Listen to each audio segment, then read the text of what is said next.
नमस्कार मित्रांनो, आज सर्वांना या मैत्री दिनाच्या हार्दिक शुभेच्छा.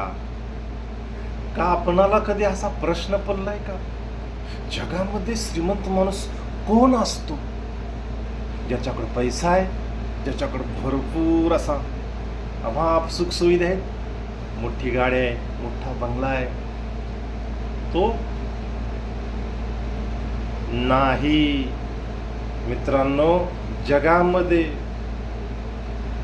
ज्या व्यक्तीजवळ चार सुखदुःखाचे शब्द बोलण्याची किंवा आयुष्यातील आपल्या सुखदुःखाच्या गोष्टी ज्याच्याकडे आपण शेअर करतो, ज्याच्याशी आपण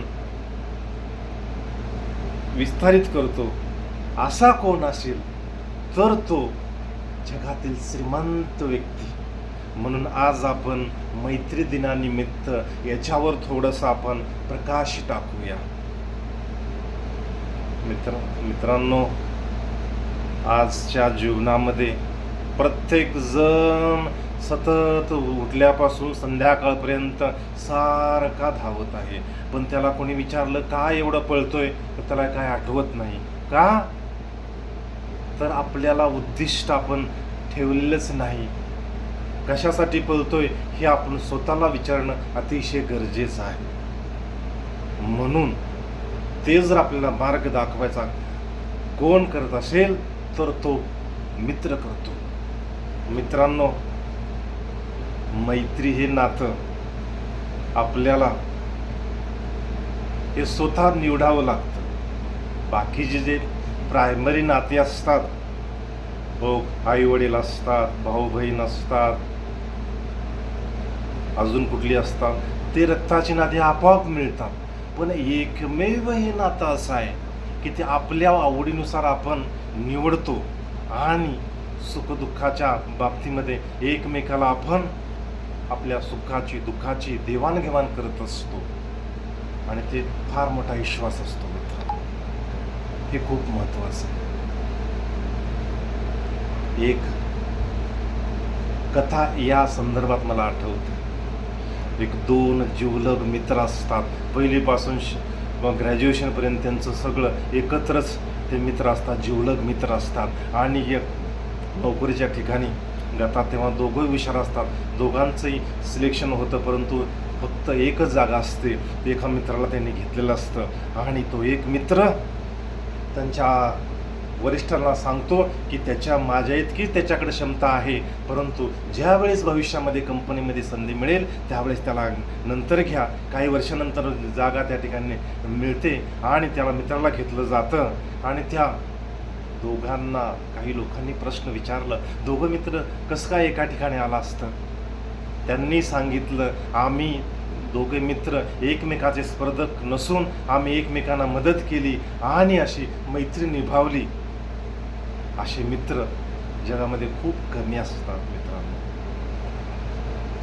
याचं उत्तम उदाहरण म्हणजे श्रीकृष्ण आणि सुदामा. आपल्या या पूर्वी लोक या पुराणामध्ये सांगत असतात, श्रीमंत आणि गरिबी त्या मित्राच्या मध्ये कधी आलीच नाही. त्या लोकांनी आपली श्रीमंती आपली गरिबी या ठिकाणी ठेवली, परंतु मैत्री जोपासली. असे अनेक उदाहरण आपल्याला सांगावेस मिळतात. त्यामुळे मित्रांनो, आपल्याला आज एक काम करायचं आहे.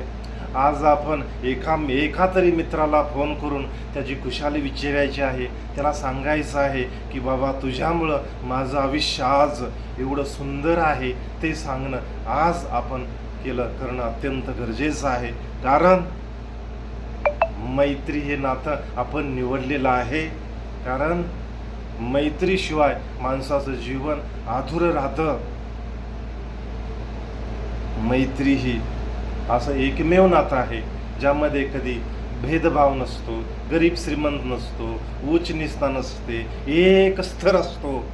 त्यामुळं ते प्रत्येकाला ते कम्फर्टेबल वाटतं. चांगल्या पद्धतीनं मोकळेपणानं बोलण्याचं एक तो प्लॅटफॉर्म असतो. त्या ठिकाणी आपण करणं अत्यंत गरजेचं आहे. कारण मित्रांनो, मैत्री हे एक नातं नसतं, तो एक विश्वास असतो. मैत्री एक व्यवहार नसतो, तो आपल्यामध्ये परस्परांना समंजसपणा असतो.